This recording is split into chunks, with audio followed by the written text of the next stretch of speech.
Bonjour à tous, ravi de vous retrouver pour cette nouvelle édition de notre lettre des entreprises familiales. Mathieu Leclerc, bienvenue. Mathieu, vous êtes le fondateur de Fortalent, une société qui s'est donnée pour mission d'accompagner les dirigeants actionnaires d'entreprises familiales dans leur transmission intergénérationnelle. Les entreprises familiales, vous les pratiquez et les connaissez très bien. Vous êtes la 4e génération Mullier, vous êtes le fils du fondateur de Decathlon, vous avez piloté Decathlon pendant 6 ans. Avec une performance éloquente, puisque sous votre ère, vous avez plus que doublé le résultat et le chiffre d'affaires de Decathlon, triplé le nombre de pays d'implantation.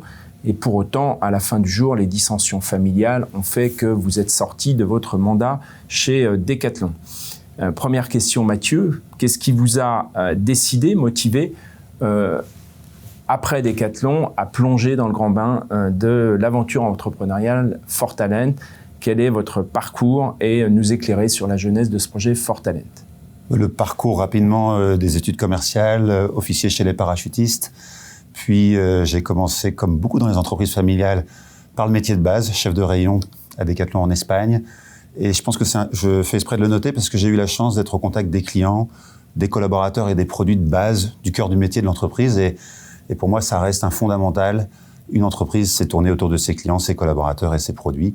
Et donc ça, c'est quand même très fortement ancré. Ensuite, j'ai eu la chance de partir en Chine, démarrer Decathlon à Shanghai, faire une croissance externe aux États-Unis qui s'est mal passée.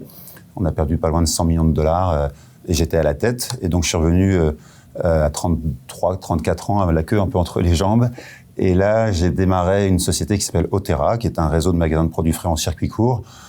J'ai transmis le flambeau il y a 2 ans et l'entreprise cartonne. Donc, j'ai une joie folle de voir le nouveau dirigeant pouvoir faire l'entreprise à sa façon, même si j'ai encore 90% des actions.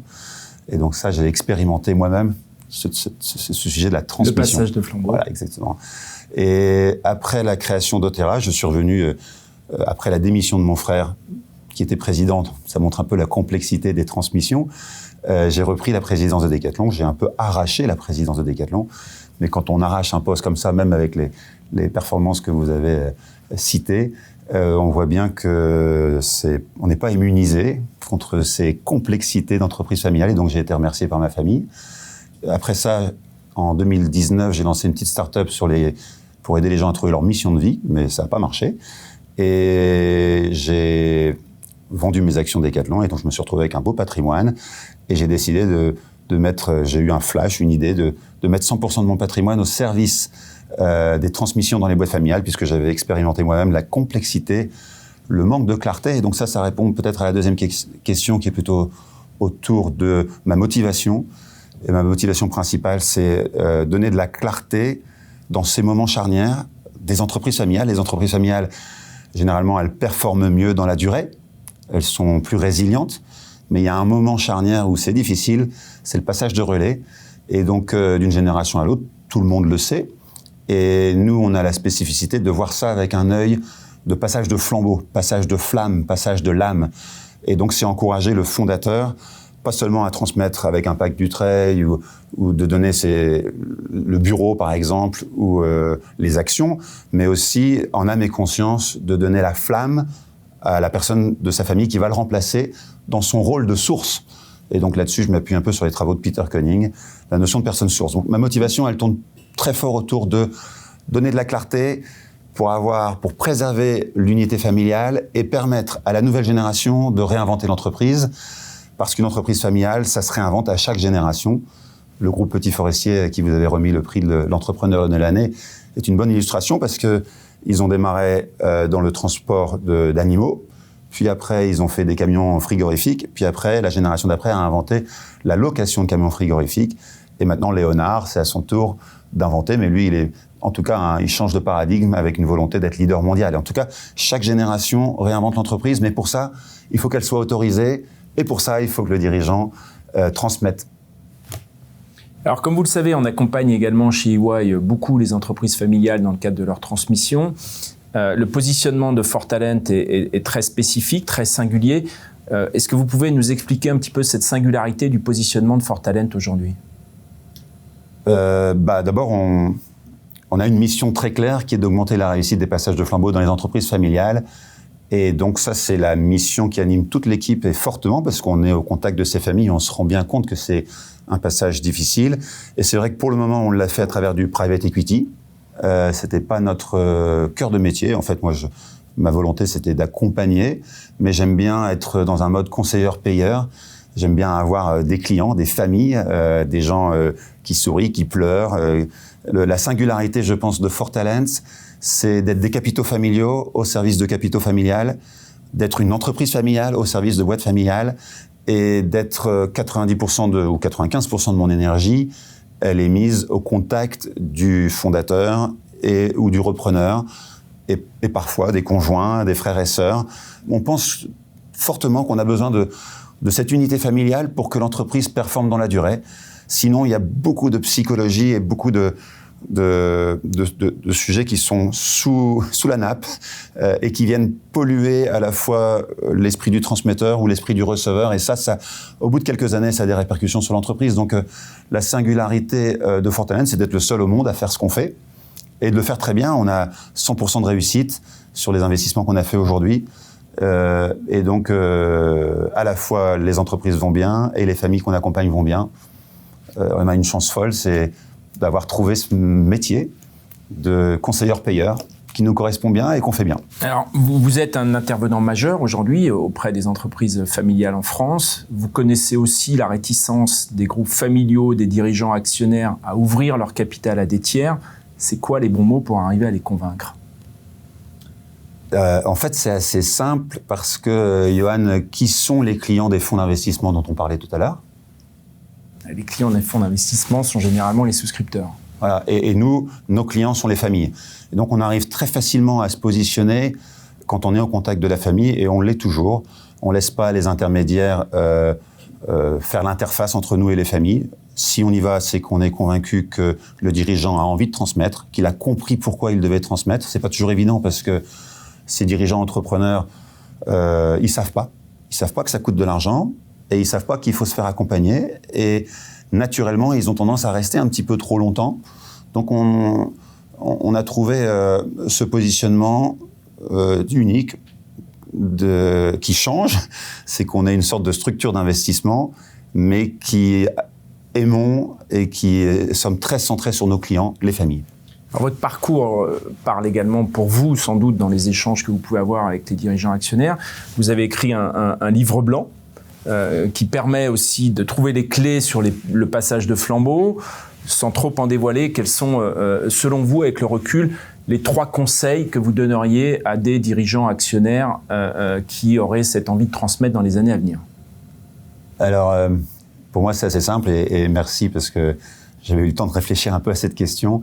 Mais ce qui m'est venu spontanément, c'est le conseil qu'on donne à un entrepreneur qui a passé 40 ans de sa vie ou 30 ans de sa vie avec ses équipes à développer un projet. Le conseil est assez simple, c'est respecter l'âge de la retraite. Donc vous devez quitter entre 63 et 65 ans. C'est normal de prendre une bonne retraite quand on a fait un beau parcours professionnel. Le deuxième conseil, c'est de respecter l'âge de la retraite. Et le troisième, c'est respecter l'âge de la retraite parce que le point clé, c'est quand on dépasse l'âge de la retraite, il n'y a plus de limite.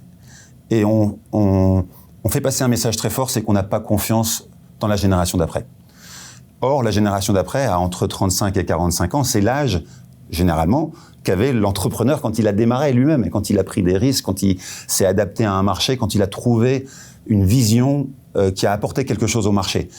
Et donc, si l'entreprise doit se réinventer, il est important que celui ou celle auquel le transmetteur réfléchit pour passer l'âme ou la flamme de son entreprise soit jeune. Mais ils ont l'âge de rebondir, ils ont la résilience. Et donc, j'aime beaucoup cette phrase qui dit « Ils étaient ingénieux, pas ingénieurs. Ils rendaient bonnes leurs erreurs. » Et je pense qu'un entrepreneur, un fondateur va se retrouver dans cette phrase. Lui-même ou elle-même a fait plein d'erreurs quand il a ou elle a démarré son entreprise. Et elle doit être en paix que son successeur va faire le même genre d'erreurs et apprendre et rendre bonnes leurs erreurs. Et c'est souvent comme ça, d'ailleurs, qu'on invente des nouveaux produits. C'est souvent les 40 bars et d'autres. Il y a plein de produits qui sont inventés par des erreurs. Et je pense que c'est la même chose dans une boîte de service ou dans une boîte de distribution, par exemple. Alors, traditionnelle dernière question, Mathieu, vous avez parlé d'intelligence artificielle. On vit dans un environnement politique, économique extrêmement mouvant en ce moment avec votre regard et au travers aussi de vos participations et accompagnements auprès des entreprises. Quels sont pour vous les enjeux des entreprises familiales qu'elles vont avoir à relever dans les quelques années qui viennent? Les enjeux dans le cadre de la transmission, en tout cas mon cœur de métier, mais Johan, encore une fois, ça coûte combien environ de bien transmettre son entreprise? Parce que vous êtes un peu le spécialiste des familles buy-out et donc c'est votre quotidien. Si on devait estimer le coût d'une bonne transmission, bien anticipée, bien préparée, en pourcentage de la valeur de l'entreprise, on dirait quel pourcentage environ? Alors, difficile de vous donner une enveloppe, mais on peut dire qu'entre 5 et 15% de la valeur de l'entreprise est une bonne fourchette sur une transmission avec du cash out. Et dans le cadre d'un family buy-out, où je le rappelle, c'est la conjugaison des outils du Dutreil avec les outils d'un LBO pour une transmission sélective à un ou des enfants tout en désintéressant les autres. Voilà, donc s'il faut un peu de cash out, payer un peu d'impôts, vous dites environ 10% si je devrais retenir un chiffre, sur des boîtes qui valent quelques centaines de millions d'euros, on parle de 10-20 millions d'euros, ça se trouve pas sous le sabot d'un cheval, ça s'anticipe, mais ça peut représenter 3, 4, 5 années de dividendes, donc c'est pas non plus insurmontable. Et donc l'enjeu pour moi, c'est que le fondateur identifie au sein de ses enfants celui ou celle qui a la capacité de réinventer l'entreprise, puisqu'on parle bien d'une réinvention à chaque génération. Et c'est très différent d'avoir un profil de gestionnaire. Et donc c'est parmi ces enfants celui qui va pouvoir porter la flamme, la porter très haut, réinventer l'entreprise. Et je pense que quand le successeur peut racheter tout ou partie de l'entreprise, même ça peut être 5, 10, 15, 20% ou la totalité avec les mécanismes dont vous venez de parler, pour moi c'est l'enjeu principal, c'est autoriser un des enfants à reprendre le contrôle et à être légitime, et pour qu'il puisse s'autoriser lui-même à réinventer l'entreprise. Les enjeux des entreprises familiales, mais comme des autres entreprises, c'est dans un contexte aussi mouvant, aussi changeant qu'on a actuellement, c'est la capacité de s'adapter. C'est pas forcément la volonté d'être le plus gros, c'est certainement une volonté d'être agile. Et pour être agile, il faut qu'un dirigeant puisse s'appuyer sur son ADN, sur ses tripes. Et c'est là où j'aime bien les entreprises familiales, c'est qu'elles sont incarnées par une personne. Donc, s'il y a eu un succès, et je pense à mon père en disant ça, c'est qu'il a pu faire Decathlon à sa façon, et qu'évidemment, l'important, c'est qu'un entrepreneur autorise son fils ou sa fille à faire à sa façon avec ses tripes pour trouver son marché, pour satisfaire ses clients, et ne pas subir l'environnement qui change, mais être plutôt proactif, mais surtout d'encaisser ce qui se passe dans l'environnement et de voir en quoi ça résonne en soi, et puis de proposer une réponse qui sera certainement pertinente par son impertinence. Alors, je ne sais pas si tout le monde me comprend, mais en tout cas, je me comprends. Mathieu Leclerc, merci beaucoup pour cet éclairage précieux. Je retiens spécifiquement 2 choses. D'abord, la singularité de votre positionnement ainsi que la symbolique de la cérémonie du passage de flambeau. Bon vent à Fortalent et à très bientôt pour une nouvelle édition de notre lettre des entreprises familiales.